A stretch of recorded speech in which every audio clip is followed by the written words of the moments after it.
नमस्कार साधकों। अष्टावक्र गीता की गहराई हमें बार बार यही याद दिलाती है कि सच्चा सुख और मुक्ति हमारे भीतर ही है।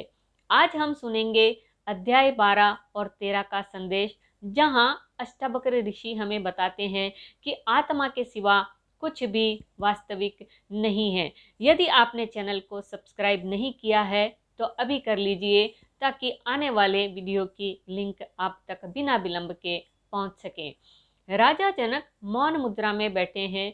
उनके मन में अब भी प्रश्न है, क्या वास्तव में मैं इस संसार में कर्म करता हूँ या केवल देखता हूँ। अष्टावक्र गंभीर स्वर में कहते हैं, राजन, जब तुम यह जान लेते हो कि तुम न करता हो न भोगता, तब तुम्हारे लिए बंधन का अंत है। तुम वह शुद्ध चेतना हो जो केवल साक्षी है। अध्याय 12 में अष्टावक्र स्पष्ट करते हैं कि जीव की सारी बेचैनी, कर्म और अकर्म की अवधारणा सब मन की रचना है। आत्मा न जन्म लेती है, न कर्म करती है, न मरती है। जब यह बोध दृढ़ होता है तो मनुष्य सहज ही शांत हो जाता है। वे कहते हैं, जैसे आकाश पर उड़ते पक्षी आकाश को नहीं छू सकते, वैसे ही कर्म आत्मा को नहीं छूते। इसलिए न कर्म करने का अभिमान रखना चाहिए, न कर्म छोड़ने का।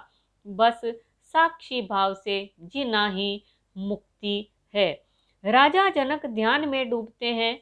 महल की चकाचौंध, युद्ध की यादें सब जैसे स्वप्न की तरह मिटती जाती है। अष्टावक्र का संदेश है, जब तुम अपने को शुद्ध साक्षी जानकर संसार देखते हो, तब राग द्वेष स्वतः समाप्त हो जाता है। आनंद बाहर नहीं, आत्मा की मौन गहराई में है।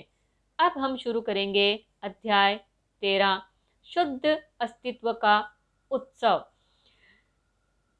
जनक की आंखों में अब असीम शांति है। वे पूछते हैं, अब आगे क्या साधना शेष है।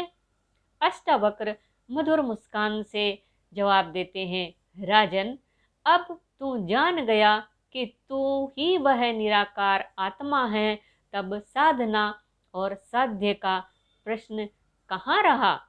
बस अब मौन ही परम साधना है। अध्याय 13 में अष्टावक्र कहते हैं, संसार, मन, इंद्रियां सब बदलते हैं, पर आत्मा कभी नहीं बदलती। यह शुद्ध अस्तित्व है, अनंत, अचल और निराकार है। वे समझाते हैं, जब तू अपने को केवल साक्षी रूप में जान लेता है, तब संसार तुझे बंधन नहीं देता।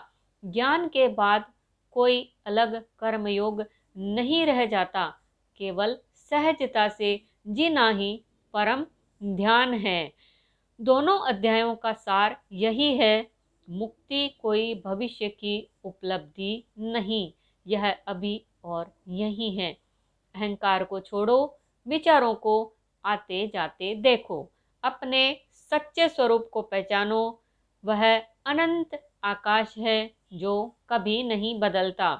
अष्टावक्र कहते हैं, राजन, तू न शरीर है न मन, तू वही शुद्ध आत्मा है जो न करता है न भोगता है, सिर्फ है।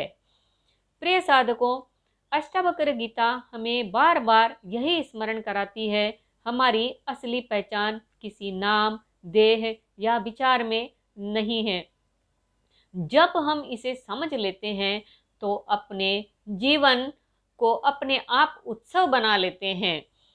आओ इस क्षण में ठहरें और अनुभव करें कि हम वही असीम चेतना है जो सदा मुक्त है।